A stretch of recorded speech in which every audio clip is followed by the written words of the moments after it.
and welcome to episode 3 of Sutton United Talk Time on podcast.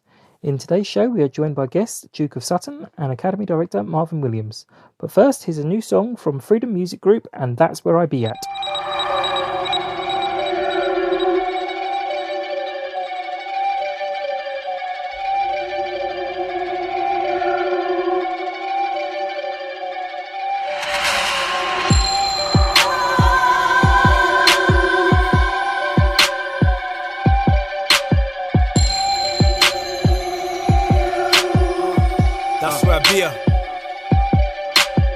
Man that you're talking, young as are clocking, only TikTok then it's copied. I don't wanna send for a body fire bars burn for a hobby. I ain't on a hurry. When I duppy, I might speak truth, no man who's clocking. Man try to tell me I should've rep him, I run up on the stage, Jesus, spitting that straight facts, no edit.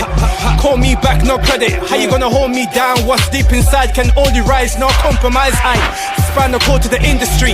There's no limit in ministry. Yo, anytime in the space I rap with the case, I watch how we bust the stage. Don't go there, that girl, there's no next thing. That's where I be at. Leave it there, that boy they wanna bond green. That's where I be at. Don't come around here talking and talk about Jesus. That's where I be at. They wouldn't listen. That's where I be at. They don't like Christians. That's where I be at.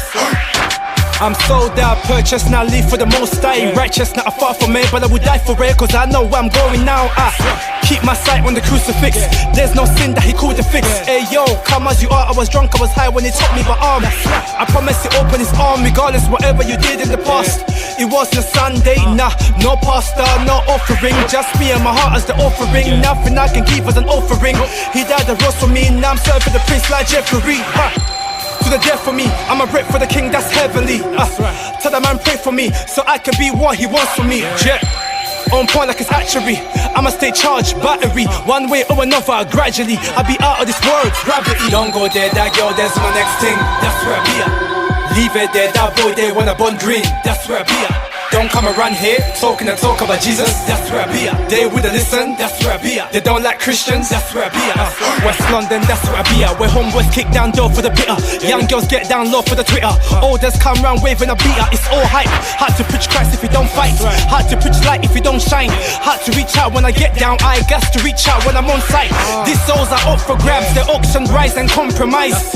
Their sins we in disguise. They're all the same before his eyes. Nowadays sin is how well do you cover yours. See them point the flows of those exposed while they cameo. To the death for me, I'm a rep for the king that's heavenly. Tell the man pray for me, so I can be what he wants for me. On point like it's hatchery. I'ma stay charged, battery, one way or another, gradually. I'll be out of this world, gravity. Don't go there, that girl, there's no next thing. That's where I be at. Leave it there, that boy, they wanna bond green. That's where I be at. Don't come around here talking and talk about Jesus. That's where I be at. They wouldn't listen. That's where I be at. They don't like Christians. That's where I be at. That was That's Where I Be At by Freedom Music Group. You can follow them on Twitter at Freedom Artist, or as usual, the details will be on the blog post to accompany the episode.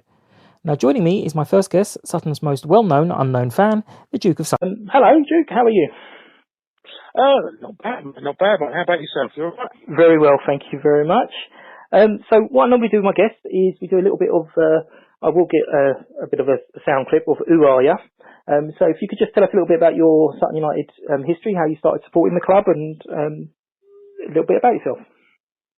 Oh, right. Well, basically, same old story. I remember I've been, coming down the club for many a year. I think I was taken down to a few of the big, the big games by the old man. Like Coventry. I remember him telling me the story of we went to the bridge, we got pulled over by the police and had all the beer conversations, usually stuff like that. I must have been literally, mid-90s, I think, and everyone at school supported some football team, and I decided I was a football team. So, I think we're currently living, I think, in Belmont at the time, and I just, picked my local team, and I had a choice, Sutton or Banstead. And, to be honest, Sutton was a lot easier to walk to, because I was only, knee-high to a bar stool, and just walked down and just started going to games, That's how it is, yeah. And trapped and sucked in ever since. Much, again, very much a home and away supporter. You're pretty much all the games, aren't you? Yes, I am a lifer, unfortunately. I think I'm currently on about 6 years without missing a game. I think I've literally missed 2 games in the Goswell era, basically. So you've got a little bit of a way to go. I think Sarah last week was 1 game in 14 years when she was giving birth. So. Yes. So yeah. Well, I'm going to obviously try not to give birth. No, try not to. During season. Yeah, absolutely. Off season is fine, no problem at all. You're also one of the main contributors to the Gandermonium website. Yes. Well, I believe that Taz, the one who obviously originally set it up, will probably say I'm one of the main reasons why it was, why he relaunched it. The rebirth. The rebirth, like 5 years ago. Whenever, I think, about 5 years ago, it was reborn. And yes, I've ended up being one of the main contributors. Well, I think I do about half of the dross that you do read. This isn't a forum for complaints, okay? That's for your own meetings at Gandermonium HQ. Yes, the usual, standard disclaimer. These are our own views, not the club's or anyone else's. No, and you get quite a good following on that, because obviously I think one of your lines is, we talk a load of old rubbish with some football thrown in every now and then. Yeah. And one of the stories you're telling me about, one of your other nicknames, Hassocks, is it? Oh yes. Obviously, I'm well known as as the Duke of Sutton. So obviously you are Sutton, but there was an interesting story from a couple of years back on a simple trip to I think it was a bank holiday weekend. I think it was to St Albans, which some may know. It's a simple trip. It's one train, Sutton to St Albans and back. That's it. 1 day trip. So of course we have a couple of beers. I think we won. I'm sure we won 4-2 because I missed the first goal. I'm sure of that. But anyway, yes, obviously we won. Went back. Had a couple more drinks. Unfortunately, some of the more mature people in our group left early, namely Taz and Totter, which basically I think we end up in an Irish pub watching Chelsea win, I think 5-3 against Everton, missed all the goals. And in that pub was me, Mr. X and 4 Days, as you will know from the blog. Of course, go to get the train home. What happens? We get on the wrong train, end up on the train to Brighton, fall asleep. Next thing I know, I wake up in Hassocks, which is, I think, about, 10 miles outside of Brighton. Which is always good, but, at 1 o'clock in the morning when there's no trains, until 5:30, it's not very good. No. So, ergo, I'm now the Duke of Hassocks as well. Duke of Hassocks as well. Marvellous. Well, there's lots and lots of those kind of antics, and one of your other taglines is never leaving a man behind. Oh, yes. Yes, never leave a man behind unless mutually inconvenient to the rest of the group. Which basically is, if we're all, obviously we travel en masse and we're all going to get a train. If one person's, is running late, tough, we leave him. we just carry on, Won't let us inconvenience our, our valuable drinking time. Absolutely, except that's not strictly true, because someone went missing last year in Gateshead. Oh, everyone did down tools. Yes, there are. We do have rare moments where we, pull one out of the bag, especially, This might not be a good idea. Yeah. Oh, he left himself behind. I'd argue. It was his fault. He went missing. Not, we didn't leave him. We didn't leave him behind. He went missing. No. Yeah. We didn't leave him behind. We were actually, he left us behind. Really, if you believe the stories, you know what I mean. I think he left us behind. Well, I'm sure most people have read the blog, but it's Gandermonium.com and obviously at Gandermonium on Twitter. So, just wanted to have a little chat with you about the matches we've just seen Saturday against Guiseley. It was in the end a good, nice, simple 4-0 win. What were your thoughts during the game? Well, to be honest, I actually think it was probably one of the worst 4-0s I've seen us actually win. It was it was a weird 4-0. It weren't like a comfortable 4-0 where it was just we were just too good and we scored 4 goals. For me it was weird. Some of the goals were just surely down to Guiseley. Bad defending, which was weird. I have to admit there were times in the first half that I thought, do you know what, against a better side we would be struggling. Just silly little things. There's some of the passing not quite right. Some of the players just a tiny bit off. And it wasn't anything in particular or anyone in particular. It was just, we could get punished here. If we could do a Sutton and lose to the team at the bottom of the table. But luckily, we pulled it out. Did you have a favourite amongst the goals? Obviously the favourite was to see the own goal, the keeper's own goal from the Duke corner, obviously, which just summed up. When your luck's not in, is it? So. No. Well, I actually saw 2 disputing views from yourselves at Gandermonium Blog, with Taz laughing at the Kenny Davis one where he fell over, and I think was it Byron scored, but Tots then said it was a beautiful dummy. Well, I think it was a little bit of A and a little bit of B, I think.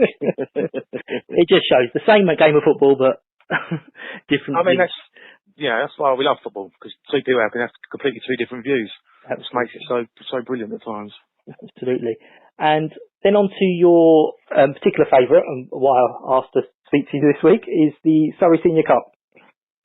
You are a big fan of the Surrey Senior Cup. Yes, I've become known as one of the most vocalist supporters of the Surrey Senior Cup. I mean, really, it just stems from the days. I remember when I first started going down. I remember, I think the first cup I saw us win was the League Cup, but it was definitely the Surrey Senior Cup I saw us win, and it was like, wow, this is good. And I remember seeing us at Invercourt when we beat Carl Shorten, in that great final, which obviously turned out to be the last time we won it. And since then I just want to see us win it again.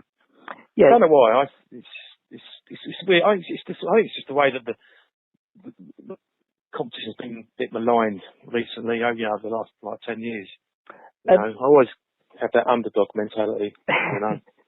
Well, it's also are we just we're one behind Dulwich, who hold the record, isn't it? I think. Yes, we won it. Won it 15 times. Dulwich won it 16 times, but Dulwich haven't ended it for about 40 years. We've been in 28 finals. Woking have been in 29 finals. Blimey. The stats link up, and I've just been waiting many years just to level with Dulwich, to be honest. So this year's competition, we mixed the academy side in, so it was different from last year where it was just the academy side. We've kind of been putting a bit more of the academy and then some of the first teamers, which I thought was a better way of approaching it. You've obviously went to the games. How did you feel about that in general? In general, personally, I would have put my strongest team out. I would have put the first team out, and la-di-da. But it did work. It sort of worked in the first game against Red Hill. Where we had a couple of first teamers in, but to be honest, didn't really play that well. The Moseley game, was literally the perfect setup where we had literally the core of the team was the first team, and the outside was the development. And then obviously last time it's done the same thing, but it wasn't done as well as the Moseley game. But then again, Merstham are a better team than the Moseley. Yeah, I was going to say that there's sort of sense of disappointment with a few people, but I looked up Merstham. They've been in the final for the last 3 years. Well, yes. Yeah. I mean, they've won it twice and been in 2 finals, and that's in the last 10 years. And like I said, they've been in the final 3 times, in a row. So they're not a bad side, and they're playing at a level that we were at not that many years ago. But did any of the academy players look like they could take a step up, or is it still too soon for them? I'd say I think it's too soon. I mean, out of last night's players, I probably think the best one I saw was probably Jack Morris, the right winger. He was probably the best player that I've seen best development player I've seen over the thing. But I think that the gap now between like development and the senior team it's too big, especially now where we don't have a reserve team anymore. You know, the link has gone. Nicky mentioned that the other day, where at the moment, obviously there's no reserve team, so anyone who's not in the side or coming back from injury out of the time for a while really only has an option of going on loan somewhere. Well, exactly, or they do something in house which is never going to work. You know, it's always you need like you said, you need match time, don't you? You need to play against people. Yeah. Which it's a shame, but obviously it's just the way. But you know, no, of course it's the way it's kind of gone the last few years. It's not just us. There's lots and lots of clubs similar thing. But hopefully, I mean, it's the academy's new, so we've only, I think it's the third year we've been doing it.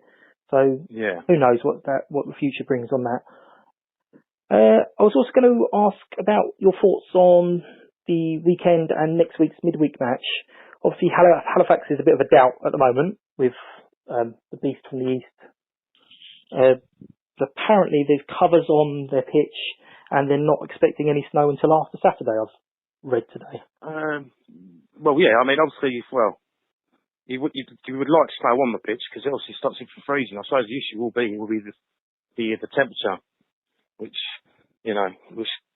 obviously can change between now and Saturday. But I mean, I'm hoping it's on. I mean, I've already got my train ticket, so I've already spent that, and obviously, we've got some festivities up there on the Saturday, and we're planning to stay over. And of course, as always, at Gandermonium, we do like to get to the away town for 11 o'clock, so we'll obviously be on the road before they end the game off. Mm-hmm. Which is a shame, but that's how we are. You know what we're like. Yeah, absolutely. Same as we had for Barrow. Exactly. I mean, Barrow, literally, we were just past Lancaster. Yeah. Another weekend where we were going to spend the night out. We were already there. So, it's a shame, but of course, I'll obviously go to the rearranged game. So yeah, a life as you said. And next week, midweek is Woking at our place. Oh yes, our game in hand. Yes. Looking forward to that. Well, like you said, I mean, we normally to do a Sutton. We're normally, bad against the bad teams. I mean, you only have to look back to last year. Where, I mean, remember you drew twice with Southport, Braintree beat us twice. Lost against Guiseley. You know what I mean, and drew against York. But Woking was struggling. Like Maidstone have. They're hot teetering, but I think they've got enough points. But it would be nice to beat Woking. Absolutely. It'd be nice just to do the boring stuff. Go in, get a couple of goals early on, and just bore everyone to death. Just get it out of the way. Well, exactly. I mean, we've had many a debate. Why can't we just do the boring thing? Like Torquay the other week. Why can't we just have a comfortable 2-0, 3-1 win? Instead, you've got to do it, in the last minute with Jamie Collins' penalty. So that's not Dawes, is it? He wants 3 strikers on and chasing the game. Well, yes, and he's very good at doing, his substitutions can be confusing at times. Keeps us interested until the last minute. Well, exactly. Yeah, absolutely. Well, hopefully, if not Halifax, hopefully it will be the Halifax match, but hopefully you'll find the game. I'm sure you usually do. Saturday. Yes, very well. Obviously, depending on this weather at the moment. I mean, we did already check about Harrogate because they got 3G pitch, but unfortunately, I think they're away at Boston. So you might find a local goals and all of you just kit up and play a game yourselves. Well, exactly. You know what we're like. We do something. Otherwise, it'd just be 16 hours in a pub. You know what I mean? That'd be ridiculous. Exactly, you never catch us doing something silly like that, would you? No, that's daft. Well, thank you very much for now. I'm sure we'll speak again in the future. Of course. That's been really, really helpful. And I will speak to you, or I'll see you probably next week. Oh, of course. No, you'll see me at Halifax, won't you? Yeah. You'll be there. No, I won't. Exactly. Oh, yes. Fair weather sport, aren't you? I know. And I don't pretend, though. That's the thing. Some people who pretend. I don't pretend. All right. Take care, Duke. Thank you very much. Yes, thank you very much indeed, Duke. As expected, the game against Halifax has now been called off since we recorded this. But that said, I'm sure the guys at Gandermonium will have something to entertain us with this week. No pressure at all there, guys. To read Dukey's match report, please visit www.gandermonium.com. I will also link to that in the blog posts. Now for another new song. It's a track from Ava featuring Tony Humphries, and it's called 'Cause you're the nightmare, living in my dreams, taking all the good and the possibilities. You don't belong there, so get up off my chest. I'll get you when you're on your knees and leave you with the rest. Only when you're down, kick you to the ground, and all is left is me. 'Cause you're the nightmare, staring back at me, going round in circles, trying not to make a scene. I don't belong here, but I can't get away. I'm done with all the barriers and games you wanna play. Only when I'm down, kick you to the ground, and all that's left is me.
I see the lights glow, feel it when my eyes close.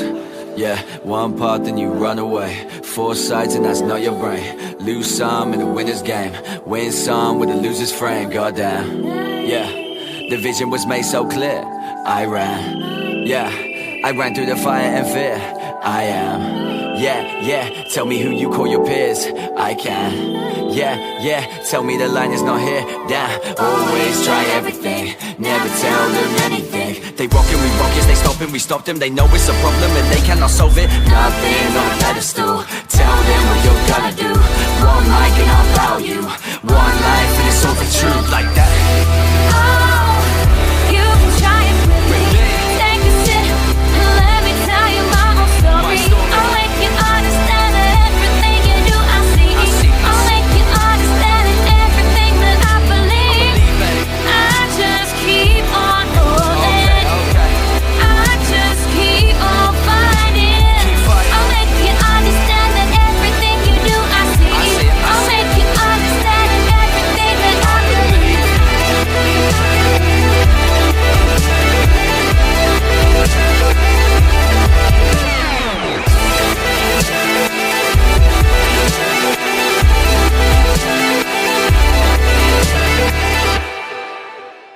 That was Nightmare by Ava. You can follow her on Twitter at Ava Music, also on the featured artist page of www.suttonpodcast.co.uk. It's now time for my next guest. So now joining me is Marvin Williams, the director of the Academy. As you obviously we know, Marvin, you played for several clubs through your career, but you kind of you through injury you ended it at Sutton, although you were on loan at the time, I think. What made you choose Sutton to stay on at as kind of where I was?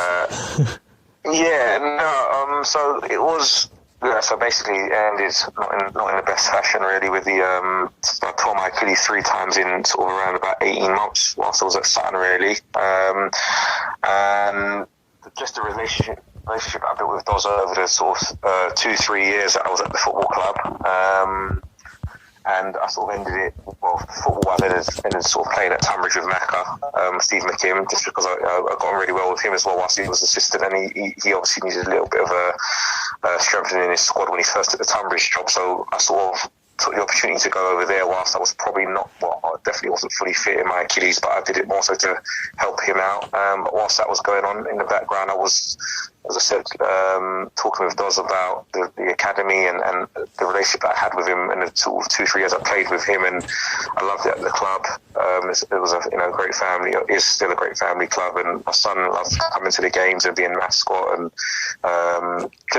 for me it was a case of they gave me an opportunity, and I knew the club never had an academy, and really from then the minute Doz said yes, let's go with it, and I think it came with the fact that the club were also looking forward with the pitch and the 4G and just the whole concept of it, sort of getting the community and bringing in a younger crowd as well, which is what one of the main things Doz said. And yeah, it just culminated in really me getting the opportunity to do the academy, and really in 3 years we've not looked back, and it's been a great sort of start so far really for us.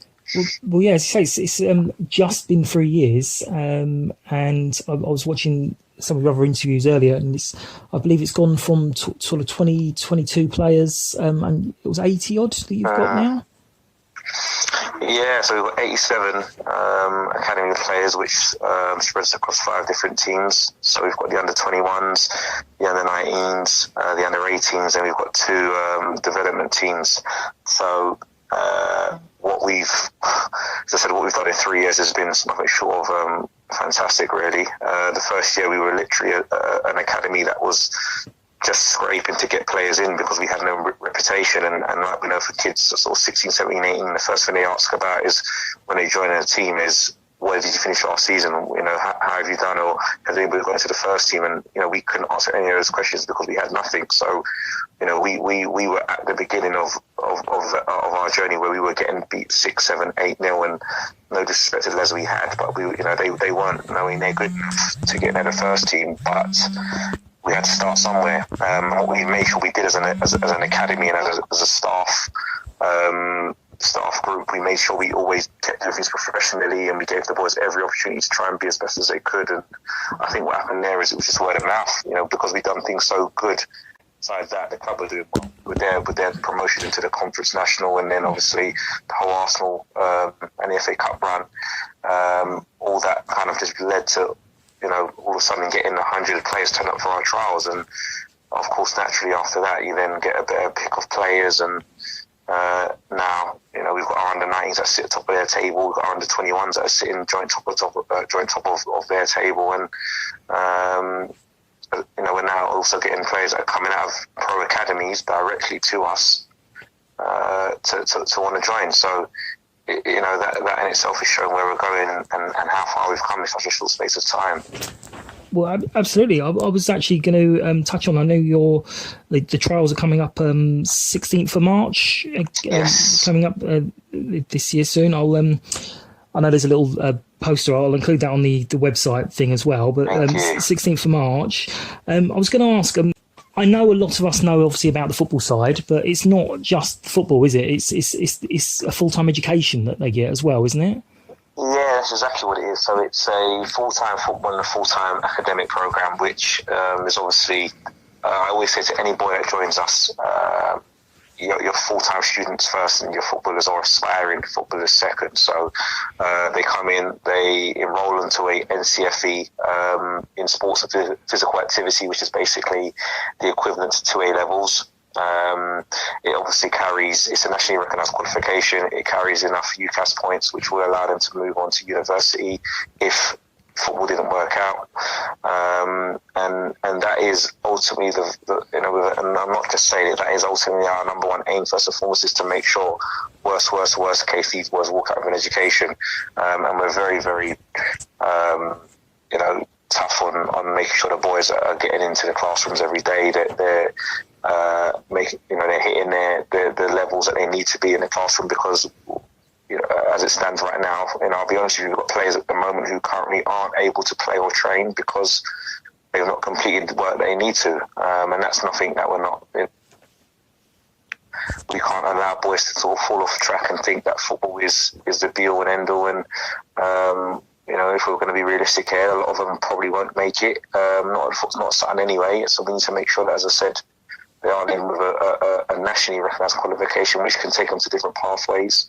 And it's definitely been a huge benefit of being on site at the football club delivering the education, because it gives us more time to spend with these boys one-to-one, whether it's because they need a little bit more time to sort of bed into the educations and the academics, or whether it's just a case of the fact that we get a little bit more handle on them. So it's been a huge plus being at the club every day with the education, but first and foremost it is about that. And it's been, it is an academic program first and foremost, and then the football comes second. Excellent. I mean, I know you've said in other interviews that it's not all about the results, but that must be a really difficult decision to be if someone's not doing it in the classroom, to say, actually, no, we can't pick you for the team, because you're a football guy first. So it must be really difficult for one of your players to just say, I can't pick you. Yeah, no, of course. We've had games where we've been desperate for certain players to make sure they're available and to get the work done, so we've got them available for us for that match. But the moment, and this is where I think, and this is only in my opinion, and when I started this job, I made sure I did my research, and I did my due diligence on things, and I made sure that I looked at other academies and how they done things, and what things they did that would definitely I would like to implement in my academy, and things that I wouldn't do. And I think a lot of academies get it wrong because they allow the boys to dictate how it works in terms of, so because they're a good player, they generally will get a little bit more of a pass on, say, an assignment or a particular unit they've not done. And because that coach or that staff or whoever it may be wants to win that game or that league, all of a sudden it's, okay, well, let's give someone so that, a little bit of leeway. And the moment that happens, that's when you're almost then on a downhill slope. And that's one thing we've always said is here, irrelevant of how good the player is, irrelevant of who's watching or how close they are to the first team, if they've not done the work that's necessary in order for them to be available, they won't play. And it's difficult, but ultimately, at the end of the season, if I've won 3 leagues, great, I'll get handshakes and congratulations. But if that boy doesn't go on to play in the first team, has it been a success story for us as an academy? Not really. So for me, my aim is to go and get them into the first team, whether it's at Sutton United ultimately or somewhere else. So winning the 19s league is great, but if they don't go into the first team, as I said, has it been really a successful season for that individual or for us as an academy? And that's how we gauge it, really. So it is difficult in one end, but at the same time, we have to make sure that we are the staff. We are responsible for these boys from day to day. Their parents trust us because they're under our guardianship, and we need to make sure that when they're coming into Sutton United Football Club, they're in the classroom, they're doing their work, they're getting an education, and then the football side of it, as I said, comes second in that. Very, very impressive. I mean, it's down to respect as well. I mean, what you're teaching them, you're instilling them the discipline, the respect of what they have to do to get to where they want to go to, whether in football or not. And just a little aside, I work in Sutton, and it freaks me out at first a huge amount to see young guys wandering around during the daytime in their Sutton United training kit. I'm a bit more used to it now, and you obviously see young groups of guys and you kind of look over at them and think, oh God, what's this going to be like? Always well behaved whenever I see them in the high street. So so nothing bad to report there. Whether that's because I'm wearing my silly hat and they recognise it or not, I don't know. But I was going to, obviously, I'm probably going to swing back so I can go around a bit of circles here, but you obviously had the Merstham game the other night, which you were a bit disappointed, to be fair, with the results. But now you've had a couple of days on. Merstham, then I said to someone earlier, they're no mugs. They've reached the final for the last 3 years. They're playing at a level that we were at not that many years ago. So there must be a sense of pride in what the boys have achieved thus far. Yeah, definitely. I think there's no doubt, like I said after the game, I was very disappointed in just the fact that, in particular, the younger boys who are my lads, that was the end of the road for them. I spoke to Steve McKim, who I mentioned, who's the Tunbridge Angel manager, and I spoke to him a couple of days before just to get a bit of feedback and a bit of a report on them. And I spoke to him obviously after the game, and he said, barring one player, which was their striker, that was their full strength side. So, like you said, then they're no mugs. They've obviously set out to win the competition in the last few years, and they take it very seriously. And as much as we had some senior players in there, and we probably, looking in hindsight, and it's always easy to say now, based on what we had, we should have went on to go through really. But at the same time, Merstham are no mugs, and they put in a good performance, and they showed me in particular, who I don't know much about them as a group, especially this season. It showed me that they're a very capable side, and but from my side of it, as I said, and I'll always stand by it, is that I was so proud, and I sent a message to all my young lads, whether it was even whether they played in the Merstham game, whether they played in the previous rounds, how proud I was of all of them, and how they won't realise it now, but how invaluable that experience will be for them in their futures, and it's one of those things which ultimately it was a case of, I'm very grateful to the football club and grateful to DOS for giving me that competition in terms of management and giving me a chance to sort of play 4, 5, 6 lads each time, and them to gain that experience. So 48 hours on, it's a little bit less sort of raw and a little bit more, you sort of become a little more diplomatic in your thoughts, and as I said, it was a great competition for them, and hopefully again next year I'll have the competition again. It's another opportunity, but these lads are all training with the first team throughout the week anyway, so that will continue, I'm sure. These opportunities will continue to come up for them, and it's really, for me, it's such an exciting stage where we're at this moment in time as a football club, or as an academy as well as a football club, and I'm hoping, and I'm pretty sure, and I'm confident within the next, sort of hopefully 6 months to a year, that one of those boys will begin to push the first team, whether in that squad on a Saturday for a league match. And the other I was going to say is, probably sort of subject with it being Manchester City and you being an Arsenal fan.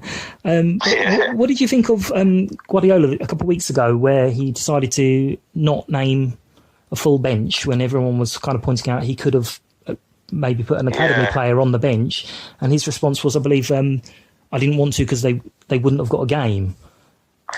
Yeah, I wasn't a big fan of that, if I'm honest. I think Guardiola is there's no doubt one of the greatest managers at this moment in time. So it's obviously difficult to try and question any of his decisions, but ultimately, let's be honest, I don't think an academy lad or an under-21 lad would have cared if he got on or not.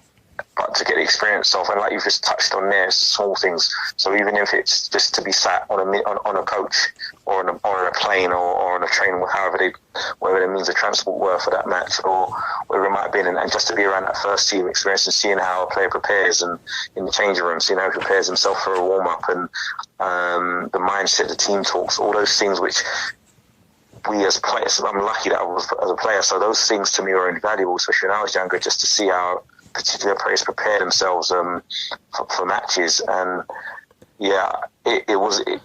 You think that go back to that word invaluable, you think for a 17, 18, 19-year-old to be sat in that bench and in the changing room with Guardiola in it could have been something that could have been instrumental in his career, really, or in the making of somebody, just that one thing. So, well, also the signal to the rest of the academy of you are being watched, you are being noticed.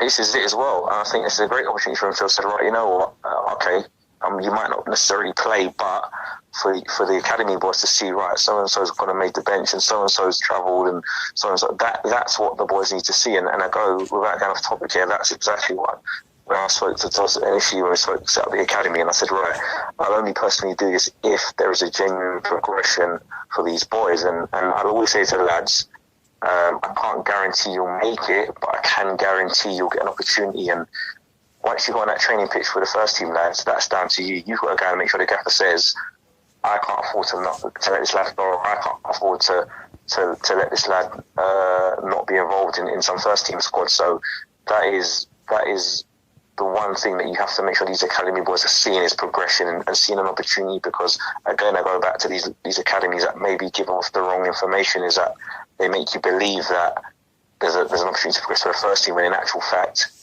there isn't, and I don't want to go as harsh as saying they sell these boys a dream, but they do create a picture and an environment which isn't really a true reflection of what they're actually delivering. So as I said with Guayo, just going back to that, I think if he'd have given that lad a chance, he could have maybe had a bit of more of an effect with maybe 10, 20, 30 other lads than he actually Yeah.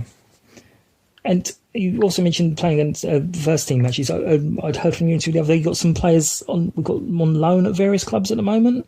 How useful is that? Yeah, it's been very good actually. So the gaffer who has a friend called Stuart. So Stuart is the chairman of Arsford, who obviously where Tommy Wright came from, and basically he was recommended by Stuart, and obviously from then the rest is history with Tommy Wright. So the gaffer trusts him a lot in respect of his opinion and the players to keep an eye on the players' progression. And Arsford, the manager at the time gave me a call and said, right, we're a little bit lacking at the moment. We need to freshen it up, and I've had a chat with the gaffer, and we'd like to bring, take 5, 6 or 5-year-old lads on loan with us. So at the time we were top under 21s league, and if I'll be honest with you, we were winning 6-7 each week, and it got to a stage where it was a little bit unproductive. We weren't getting much from it. It was, it was almost a case of it was a bit false. And then that came along, and it was a perfect environment. And I go back to that thing of when we say about winning games. So I could have said, no, let's hopefully keep them with us, and let's go and win the under 21s league, which again might have been great and got a few plaudits. But at the end of the day, how much would the lads have benefited from that if I kept them with us in comparison to going on loan, playing men's football combined county level, going and actually experience a men's changing room, go and experience some guys who are actually playing for contracts and playing to actually go and maybe earn a little bit of money to pay bills or whatever it might be. So that's a totally different environment for them, and it's been really, really good. I've gone and watched a few games, and you can tell at the beginning it was a bit of a culture shock for them in respects of, no disrespect to Arsford, but in terms of the stadium's a half decent stadium, but it's nothing compared to Sutton. The pitches wasn't the greatest, and that's what they needed. They need to go rough it up a bit, because at Sutton United they got it lovely with the pitch. They get looked after very, very well, and I think going there was just a bit of an eye opener, and it's real football. It was a good chance for them to go and get kicked, go and get stamped on throughout the game, go and take a few elbows, and so on. So far, the manager couldn't be more happy with them. I speak to the manager at Arsford every single week, and he's so impressed with them. And at the moment, we've gone from 5 to now 7 lads there on loan, which is, again, for him, obviously, he's taking a gamble, because of ultimately, a lot of people look at that and say, right, you effectively got Sutton's 21s there, but they've obviously gone in and delivered. So it's been a very, very good experience, and that's what it's about for us. Is, as I said already, players aren't going to be ready now for the first team, so it's about, can they go and get something somewhere else while still keeping themselves in the frame at the club in terms of trying to move to the first team. And it's been really good, really exciting, and that's what we want to try and do, is build more relationships with other first teams to get our lads out there. And hopefully, as I say, they come back better players. Yeah, I think we've got. We got a goalkeeper who played for Sutton Common Rovers the other day as well.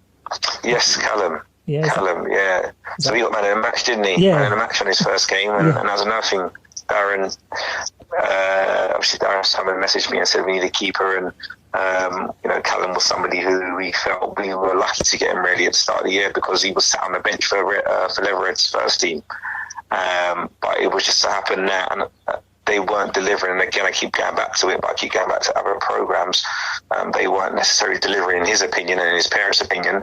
They weren't delivering a good enough academic program, which is what they wanted for their son to get out of it, at a minimum. So they came to us, and we had a meeting with him, and we explained what we could do academically. And from then, really, he came in. He was probably one of the best shot stoppers I've seen for a kid at his age. He's been training with the first team, and Seb Brown's been really impressed with him, and we just felt it was a good opportunity for him to go and get, again, in an environment with some men's football and in a changing room where there's a little bit more on it and there's a little bit more pressure. And, obviously I was, again, proud of him. He got himself man of the match, and Darren was really complimentary of what he done that day. And this is what we want. So it's good to see these lads that are actually being able to go to that level of men's football and actually have an impact. And it shows that we're doing our job right in respect of getting in good players and continuing to develop them really well. With Ricky Wellard, one of my coach members, who's been superb with our lads and developing them, and he works his socks off to make them better in training. And so it's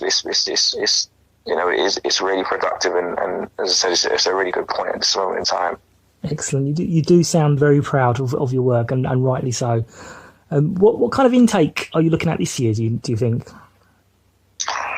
So we're at a 3-year cycle. So really, effectively, it's a 2-year course, but ultimately, you can take lads who are potentially sort of maybe done, let's for instance, done 2 years in college, or could have done 2 years in college, but maybe for the first year they wasted it, whether it's because they didn't want to do any college or education. But ultimately, it's a 2-year program, and we've now hit our 3rd-year cycle. So we'll probably we'll probably move on around about 35 to 40 boys and look to recruit sort of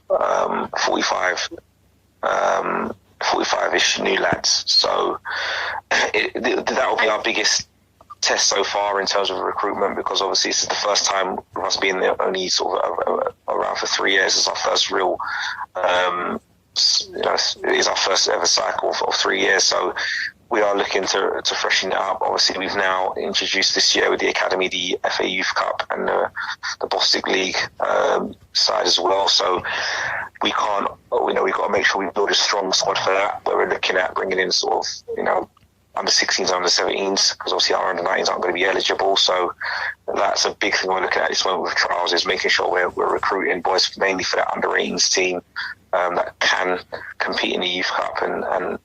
And that's the thing for me as well. I think the club haven't managed necessarily done too great in the Youth Cup in recent years, which is no disrespect to previous managers, because this is a very, very difficult competition. And I think it's from looking at it, it's one of the biggest these younger boys see as in any in a cup competition. So it's a difficult one to get far in. But for us, next season, it's something that we're looking to try to get a good, decent run in and get a good club at a good stadium in front of some fans, and that's where our real recruitment strategy at the moment is trying to target those current year 11s and year 12s who will be eligible, and hopefully also go back to partnerships. We're lucky we've got a good partnership with AC Wimbledon, and we'll look at some of their lads who maybe aren't quite good enough to retain themselves at the football club. Can we get them over to us and give them a little bit more time to progress into footballers? Okay, and just my last real question is, Lottie has asked me to ask, is there any plans for Girls Academy in any point in the future? Yeah, that is definitely on the radar, 100% on the radar. I think I've wanted to do it, if I'm honest with you, since the very beginning of this. But ultimately, I had to obviously put my eggs in one basket at the very, very beginning, because, as I said, it was very difficult recruiting and trying to be fair, before this season, we didn't even have a full team inside. So exactly.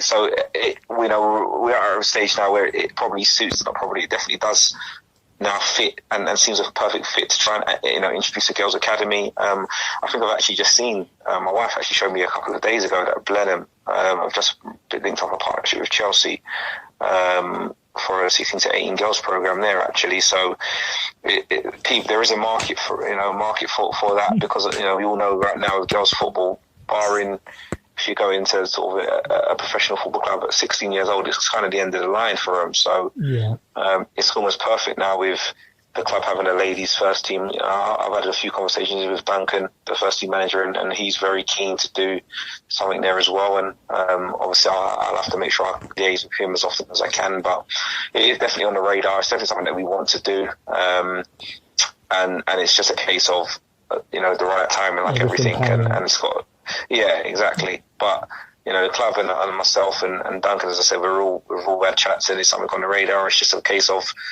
as I said, right timing and not leaving ourselves sort of overstretched.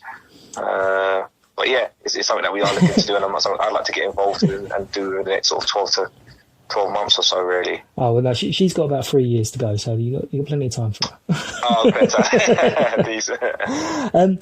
Okay, so obviously the fixtures are on the website under Academy and the youth fixtures as well. Yes. And obviously there's an Academy Twitter account as well, which I will link into the website as well. But good luck for the rest of the season. I appreciate that, mate.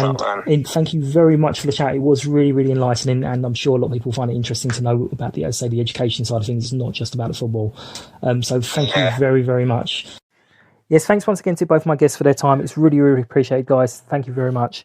All the information we discussed today, including the trial dates and the Academy information and Gandermonium, will be on the website, which is www.suttonpodcast.co.uk. To play us out is a song from one of our own. It's Andy Kay and MiRmIs, and it's their song Raul. As usual, the details are on the website under featured artists, or you can follow them on Twitter at MiRmIs. Enjoy your Saturday off. If anyone does still want to watch a game of football, at time of recording, Sutton Common Rovers game is due to still be on. It's against AFC Hayes, and it's, I believe, £2 entry with your season tickets. Anyone else, stay nice and warm. Thank you for listening, and I'll see you against Woking.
Drunk by 7